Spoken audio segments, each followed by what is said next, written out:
Welcome to Near and Far, a podcast service of the Center for World Catholicism and Intercultural Theology at DePaul University, Chicago, Illinois, USA. Today, it's my pleasure to introduce to you Dr. Kochurani Abraham, who is the coordinator of the Indian Christian Women Movement of Kerala, among many other hats that she wears. Very outstanding woman in many sense of the word.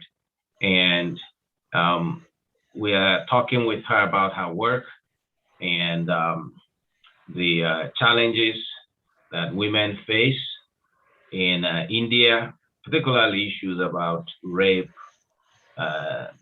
violence, human rights, but also the role of faith-based institutions, especially the church, in trying to create a level playing field and fighting for justice for women. So welcome, Dr. Abraham. And we begin, I think that our listeners would like to know more about you. So who is Dr. Kochurani?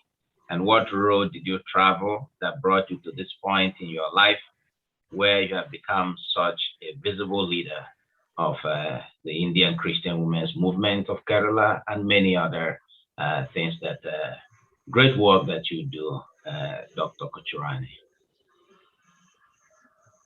Thank you, Stan, for inviting me to this interview.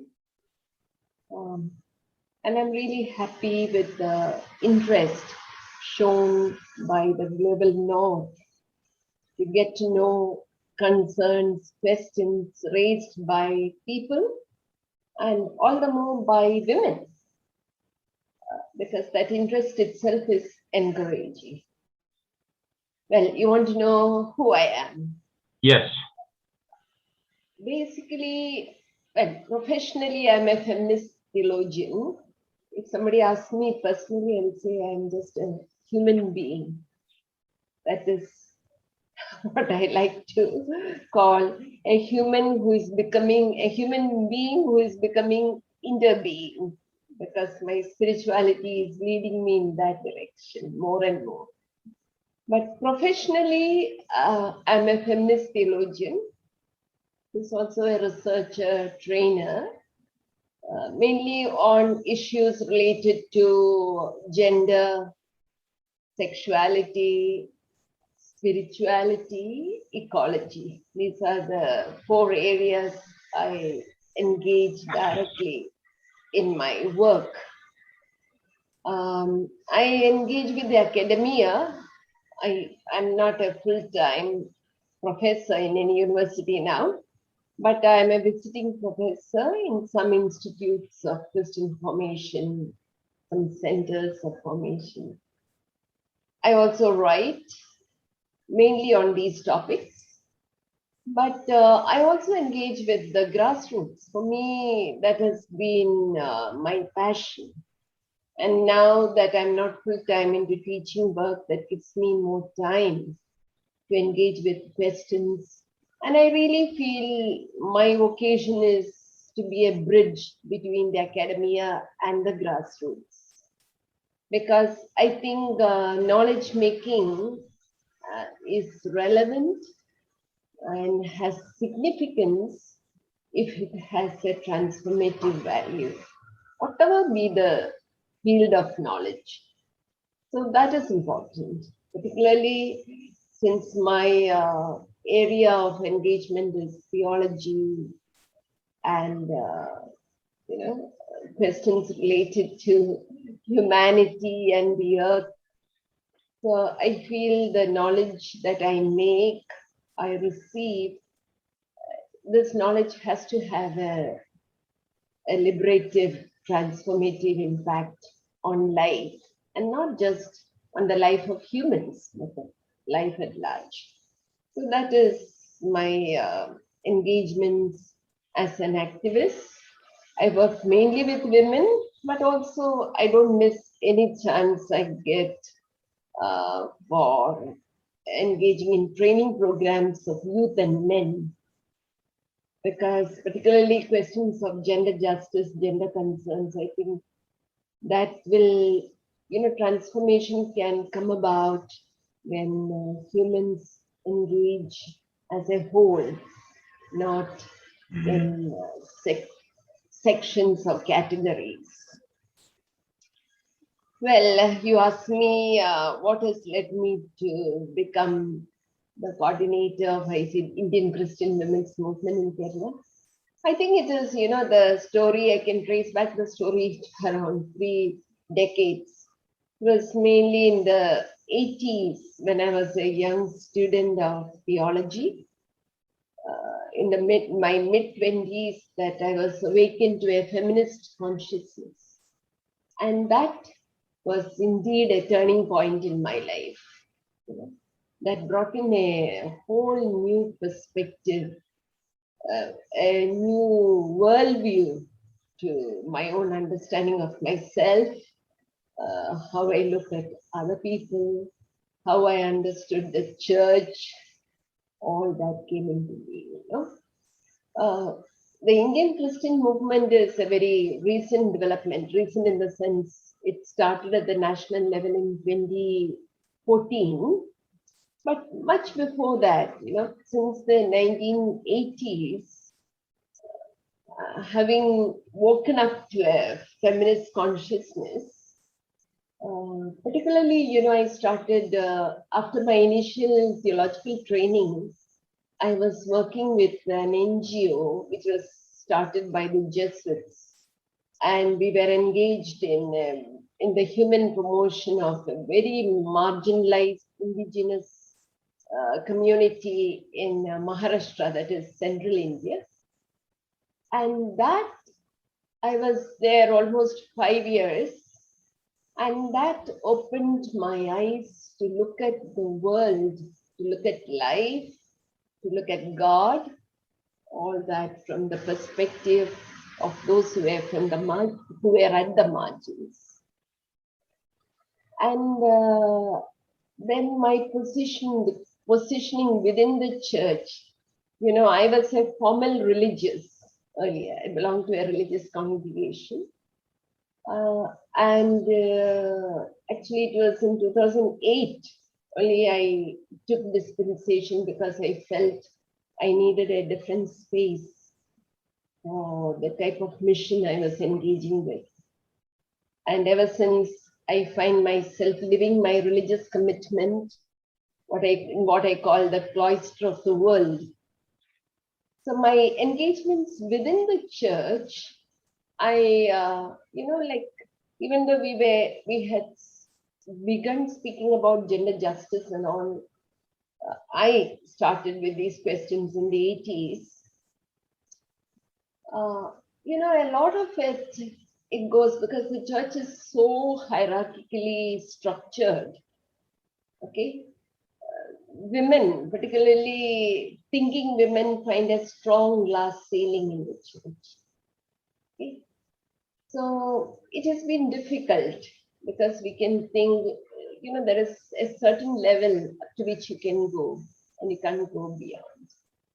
So that has been, the space given for women to engage in mission, to broaden the scope of the church's mission was very difficult. Because if you took few steps which were really radical, which would challenge ecclesiastical structures or which were political in nature, which would disturb the powerful of the land, then you will be pulled back. So we really felt difficulty with the space that was given in the church. So in 2014, a group of us women, I was associated with an organization called Strivani, which signifies, it is an Indian term, Hindi, which signifies voice of women. And Strivani had initiated a national conference to look at women in the church while celebrating 50 years of Vatican II. And at this conference, we had invited a woman from a Protestant church, which we call, it is a church called Church of South India that belongs to the Anglican, that is an offshoot of the Anglican Communion. She is also a feminist theologian. So when she came to address us Catholics, she raised a point, because Catholic Church, that you might know very well, even though we are open to ecumenical relations, Catholic Church is not a full member of the World Council of Churches. Okay? So even in India, there is the National Council of Churches in India. So all these churches, Protestant or even within their National Council of Churches in India, they have strong women's commissions, which are headed by clerics or even by bishops. The same in the Catholic Church. We have women's commission, but ultimately the decision maker or one who holds the reins of power is a bishop or a priest. And this is stronger in the Catholic Church. So this Protestant woman said, why don't we are raising similar questions within the Catholic Church and in the Protestant circles. Why don't we think of an independent platform where we can engage with the questions concerning women's lives and the other areas of mission that women want to engage with greater freedom without being pulled back. And that was the time, the seed was sown to think of an Indian Christian women's movement, which does not come under any of the churches. Okay? Which is independent. We have really created. So at that conference, all of us who were there were extremely happy, and we said we should go ahead. Okay? So that was started in 2014. And in 2017, I am based in Kerala now since 2012. So in 2017, we started the Kerala chapter. I, with a few Protestant women friends who had feminist sensibilities, not all of them were theologically trained, but with the feminist sensibilities and questions, we created this platform. And I remember the first, for launching the Indian Christian women's movement in Kerala, we had taken the theme Women's Lives Matter. That was in 2017. Actually, the idea of Women's Lives Matter came to me because I think it was in 2016, I was invited to the Philippines to speak at Asian Lay Leadership, program that is training Asian youth, Catholic Asian youth, on questions related to equality, gender equality, ecology, all these concerns, and the Vatican II vision of the Church. So at this conference, I had gone as a resource person on gender concerns, but there were two American white young people who had come to speak about their engagements in mission.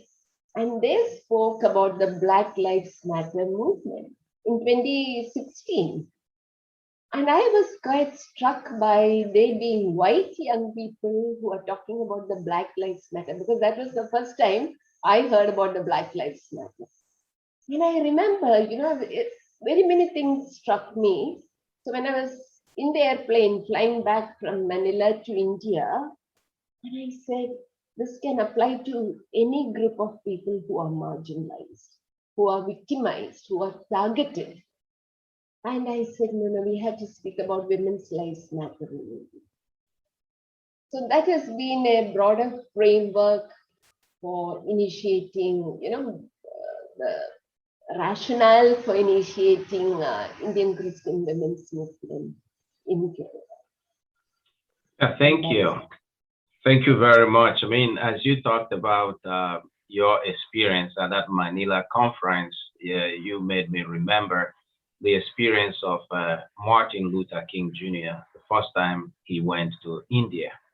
And a teacher introduced him to the students, and they said, please join me in welcoming an untouchable just like you, because that was prior to the civil rights movement. It was just beginning, and he was a guest of the Indian Prime Minister. But then it dawned on him too, in a different way, that racism is similar to the experience of the untouchables.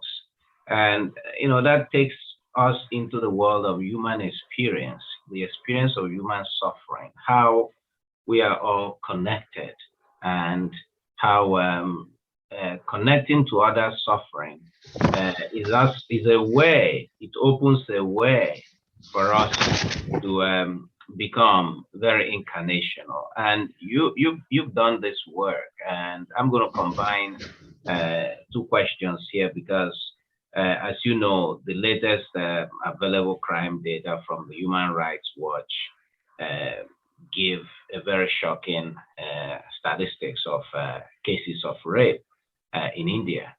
And roughly, there's one rape every 17 minutes. And this is a painful situation. And it's even more painful if it is happening within the church. We have cases. There's a bishop being tried for rape, raping a nun, and the nun is being doubly victimized, as it were. So can you tell us more about this painful situation in India? Is it part of the fight of your group? Yeah. Actually, these very days I've been engaging, Last night I sat up till about 11:30 drafting a letter that we've written to the Home Minister, because there's been a very gruesome rape and murder of a policewoman in the capital city of New Delhi. It happened on the 27th of August. And it is slowly coming to light. The culprits are not caught. There's been a nexus between the police.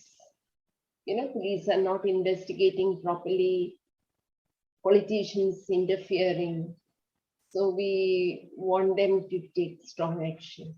Just now, I was having dinner and put on the TV, and the late evening news today speaks about a gang rape of a girl, in another district in Kerala, where she was drugged,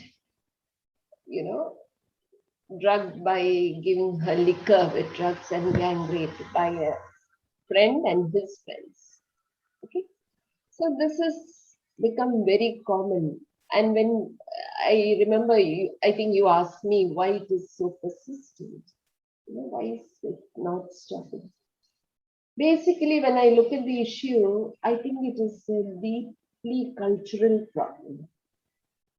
Okay, see, as you said at the beginning, racism and untouchability are similar. Why is that racism cannot be eradicated? In the Western culture, even today, the same thing is happening. India, if we know, India is a mosaic of cultures. We can say there is a Hindu culture, there is a Christian culture, there is an Islamic culture, there is a rural culture, there is a subaltern culture, there is the urban city culture. But when I look back, there is a common denominator. All these cultures are deeply patriarchal. Perhaps in the cities, in the big metros of India like Bombay, Delhi, Bangalore and all, certain things are deconstructed, of this culture.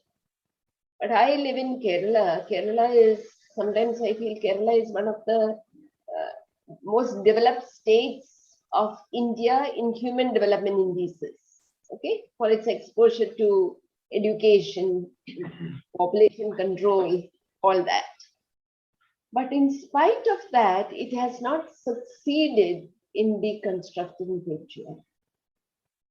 My own doctoral research was with the Catholic Syrian Christian women of Kerala, who hold the highest position in the human development indices in the whole of India. But very many women who are professors in colleges, very many of them, even though they would agree that domestic violence is wrong, okay, sexual abuse should stop, they would still feel, we cannot go too far because it will rock the boat. Okay? It will disturb, it will upset. Maybe some of these women are very strong outside, but when they come back home, they would like their husbands to be like gods. They would prefer to take a second place. Okay? So there is a lot of contradiction in there. And I would, in a way, a basic problem here is India, even though India is very modern in certain sense, extremely backward in certain other aspects. One common factor is India is a very deeply religious country. And my own state, Kerala, is extremely religious. And religion, when patriarchy is reinforced by religion, people become very uncritical about it. So this is a basic problem, but that doesn't give, license that you can rape.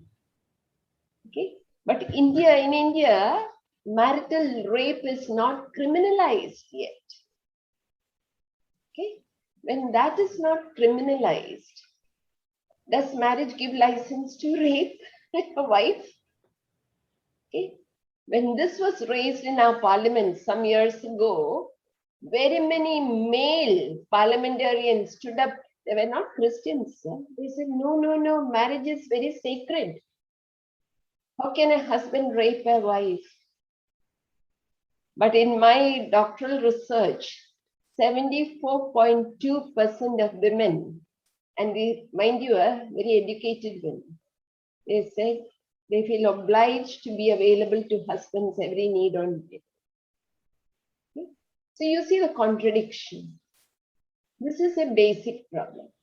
Thanks to the women's movement, of late there has been a lot of, at least rape is being reported. Okay. Earlier, rape was the only crime in India where the victim was blamed. I don't know if you followed, in 2012, there was a very brutal gang rape and murder of a girl in New Delhi. Yeah, I followed that story. And I don't know if you've seen, there was a documentary made by BBC titled India's Daughter, where they interviewed the advocates, okay, who were the lawyers who were defending the accused. Okay, all the 4 accused were caught. And the lawyers were saying, why was the girl on the street with her boyfriend at 9:30 in the evening? If she didn't want to be raped, she had to sit inside. Okay. So such questions, so what was the girl wearing? Why did she go out with her boyfriend to why did she, if she didn't want to be raped, she had to lock herself inside. This is the cultural problem that I'm talking about. In the church, okay, at least the world came to know about sexual abuse in India after the bishop's case was brought to light. I don't know if you've heard of, the sexual abuse of nuns or clergy. Sexual abuse is not a phenomenon happening only in India. Okay, it happens all over the world. But maybe in the Western world, what we know more is about pedophilia, okay, and the rest of it. But it was in, I think in the 90s, I don't know if you read about a report of one sister, Maura O'Donnell, I think she was Maura O'Donnell. She was the AIDS coordinator of the Catholic Front overseas. Yeah. And in that report, I was a young sister those days. In that report, she already spoke about her knowledge of clergy sexual abuse of nuns almost in 23 countries. And in the 90s, I was not very clear about this problem, like I was not personally involved or aware of it. But from 2001 to 2005, I worked with this organization called Strivani, and I was coordinating a national project for the empowerment of women religious in India. So we used to call for programs, nuns from major superiors to, young professed sisters in different groups.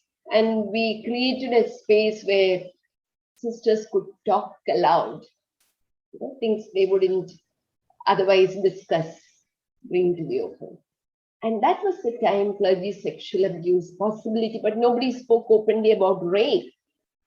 Okay, people spoke about unhealthy advances made on them, verbal abuse, sexual abuse verbally, through jokes and all that.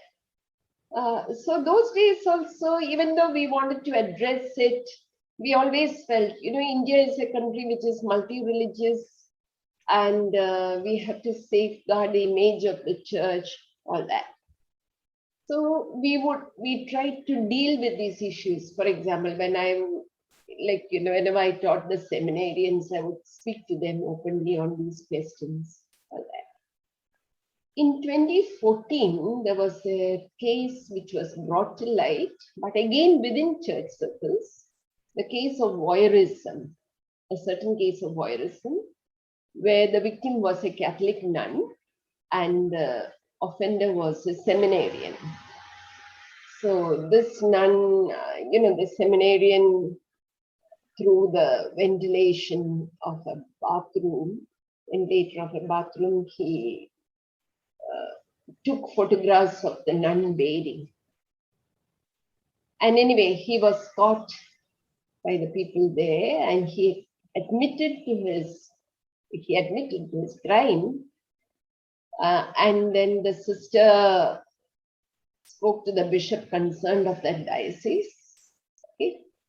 But initially the bishop told her, I will handle it.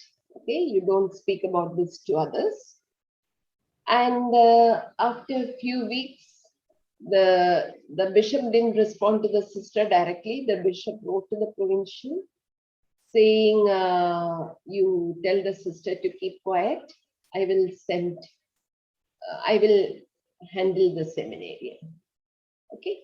And the sister kept quiet, went back to her work. But after a month, she came to know the seminarian was sent to Rome for higher studies. He had finished his BTH and he went to Rome for his post-graduation. It was as though the sexual offense he committed was like a scholarship for him to go abroad.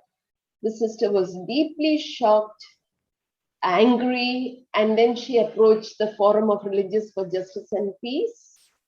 And I was associated with this forum. And then she wanted to bring it to light. When the forum involved, we drafted a letter, and within the forum, we have sisters who are lawyers. And we quoted, first we drafted a nice letter asking the bishop concerned, why is this happening? And then the bishop said, it is nothing of the business of the forum to engage in this. I have sent the seminarian for higher studies because, and I have told his formators there to give him counseling. Okay, all that. It is not your business, I am settling it. On getting that reply, we were really angry. So we quoted our civil law, okay, that voyeurism is a non-bailable offense according to the Indian Penal Code. And not only the seminarian, the bishop can also be put behind the bars. So we told him we want action. But you know how the bishop responded? He gave us a 2-page letter saying, well, the seminarian is a very intelligent fellow. So even if his character is not changed, I won't ordain him, but we will have a lay theologian. You see the understanding of theology. What is the category of or type of theologians we want in the church. Another thing he said was the seminarian and the sister are already reconciled because the seminarian said sorry to the sister. Is this offense something that can be reconciled? Okay. So things like that which were extremely offensive. We even tried to take it to still higher up to the nuncio, but we could not get a satisfactory answer. But even in 2014, in spite of my feminist sensibilities, I still felt, we can't expose this outside because already, we have a very nationalistic party in India, which is kind of founded on the ideology of Hindutva. And they were in some places, they were targeting Christians. So we didn't want the church to be victimized. And we wanted this to be sorted out within the church. So I was telling the sister, let us try to handle it, even though we knew we were engaging in a losing battle there. Okay. In 2018, the other nun's case came up. And this nun also, for more than a year, she had knocked at different, I didn't know her that time. None of us in our group knew her. Okay. I came to know about that from the media news channels. And then we said we had to take it up. Because we became very clear that there are no systems put in place within the church to address issues of this sort. And then we started supporting. So there is a serious problem of the patriarchal culture that is outside and the patriarchy that is legitimized and reinforced by religious gender politics. That is why it is so persistent. Yeah, thank you. That's quite a troubling narrative, and yeah, we do have a little time left for our conversation. I think that given the seriousness of what you are sharing, that that we're going to have more of this conversation. So in the 5 minutes that remain for us, we'd like to ask, and if you can answer briefly to this, how successful have you been in healing those, at least like that, the sister you mentioned and many others? How successful have you been in bringing healing to those who are suffering? Even if the system is still there, you're working to change the system, but there are many hearts and lives that have been devastated and broken. Well, I don't measure, these are not areas where you can measure success. Like I passed the exam and, I have the result. Mm-hmm. These wounds are very deep, so the healing itself is a process. Okay. What I would call, quote unquote, successful is the fact that we can engage in this process openly. And today I do it without any fear. Okay. And I don't do it alone. We have a group formed. We engage with different networks within the church and outside the church. Personally, I engage in, as in any healing, we need prevention. As we say, prevention is better than cure. One way we try to engage in preventing things is through gender consciousness raising. Okay? Because India has very many laws even to address rape, but these are not effective because people's mindset have not changed.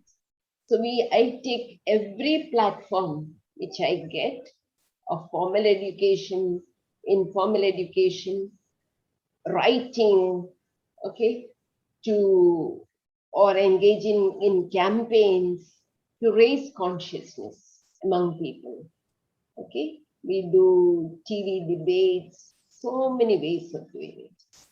Within the church, one group that we have created is, we call ourselves SIS. SIS is Sisters in Solidarity.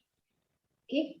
And this started after the bishop's case, when we started interacting with the survivor nun, and we saw how marginalized and isolated she was within the church structures, within her own congregation. We really stood with her and we continue that process. We can say, it is a therapy. Some of our team members who are psychologists, who are therapists, we have been attending to psychological therapy, flower therapy, giving her flower medicines, a lot of ways. Even now, beyond personal accompaniment, we do, group accompaniment, where we engage with, as a group, we engage with her. Now, because of the lockdown and the COVID situation, we cannot meet her very frequently, but we have online Zoom sessions with her and a group of companions. After forming this SIS, we have become a vigilant group, and we are taking up issues with church officials. Not that we will get answers and we can change, but at least they know that these women are not going to keep quiet anymore. So I think, that healing process, and we are trying to get more men to work with us. Since I am into the, Indian Theological Association, Indian Women Theologians Forum, we conduct online programs quite a few times. We have conducted for different groups on clergy sexual abuse. So we are trying to get more people on board, at least to come out of the fears of addressing these issues within the church. Thank you. Thank you, Dr. Kochurani. It seems that the church has not been, from what you're saying, the church has not been supportive as you would love. Is that correct? The church, particularly in India, that have not been so supportive. They have not been championing this with you. And so, just briefly, do you think the church in India is supporting what you're doing, not just the Catholic Church, but the churches? And secondly, what can other Christians and non-Christian, because rape is not just a Christian problem, this is a problem facing the entire society. What can the international global community that will listen to your testimony, how can you be supported? See, my understanding of the church itself has evolved over these years. And when you say church is not supportive, definitely the official church is not supportive, the hierarchical church. And in a way, there are people who are sympathetic or empathetic with you in this cause. They appreciate you for the stand you take, but they are afraid to take a stand against the bishops. Okay? That is the official church position. Some places where I used to be invited very many times to teach, they don't invite me anymore. Okay? But I think I take it as a price I have to pay for taking a prophetic stand. And I don't regret that. But what I am evolving to consider, we are the church. So the church at the grassroots, the people of God, there are very many people who are supportive. Okay? And we draw energies, we draw resources. Even now, the companion nun, there are few companion young nuns who are supporting the survivor nun in the bishop's case. And we have been raising funds to support them there, to engage them in academic, some postgraduate studies, enrolling them. So there are people supporting us because people are understanding this is the cause that you need to fight. So for me, that understanding of the church, I don't see it very, within. I take the church to be at the service of the reign of God. Yeah. So Thank that is, thank you. I think I will share that as well. The church, yeah. the people of God. We like to give you the last word in terms of your hope for the future, particularly the work you're doing. And we are in the middle of a pandemic. People like you and I involved in issues of gender equality, ecological spirituality, a new humanity, human and cosmic flourishing. All these, people need hope. Dr. Kochurani, you will agree, people need hope. So what's your hope for the world, and particularly for women in India? For me, the present times, particularly the pandemic, is an invitation to a new way of being human. No? First of all, undo all these hierarchies that you've grown with.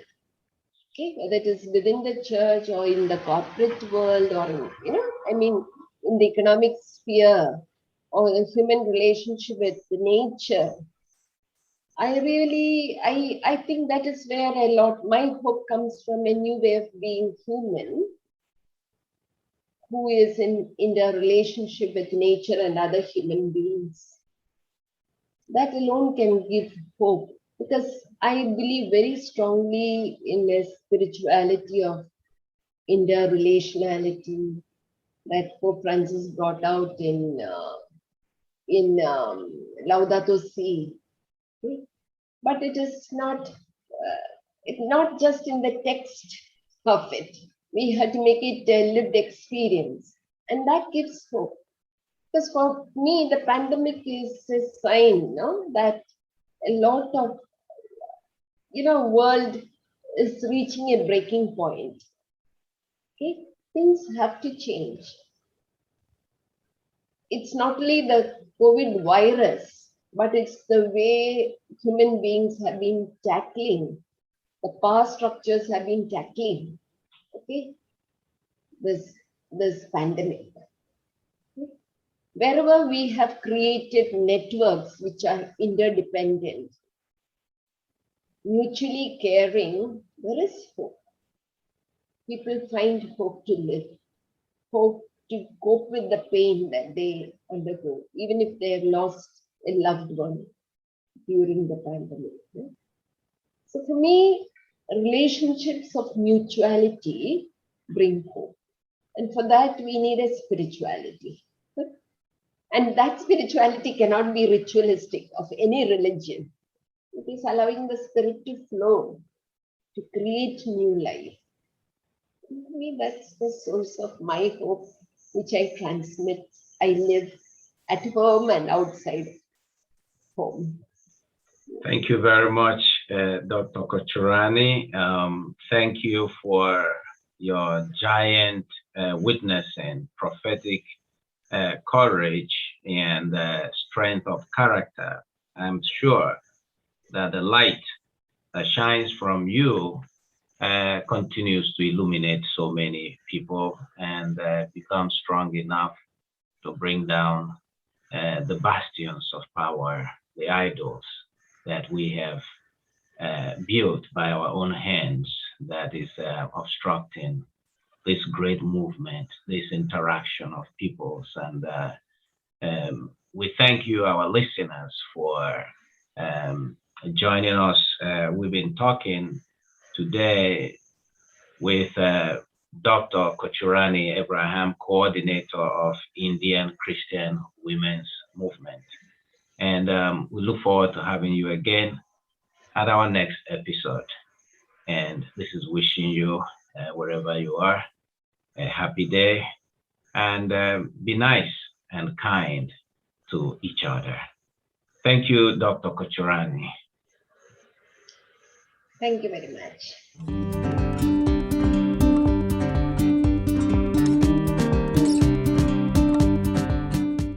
Near and Far is produced by the Center for World Catholicism and Intercultural Theology, a research institute focused on Catholicism around the world, with special attention to the Church in the Global South. The center is sponsored by DePaul University, a Catholic university in the Vincentian tradition in Chicago. Production assistance for Near and Far comes from Marlon Aguilar, Finnegan Chu, and Karen Kraft. For more information on the center and its activities, look for the Center for World Catholicism and Intercultural Theology on the web, Facebook, Twitter, Vimeo, and YouTube.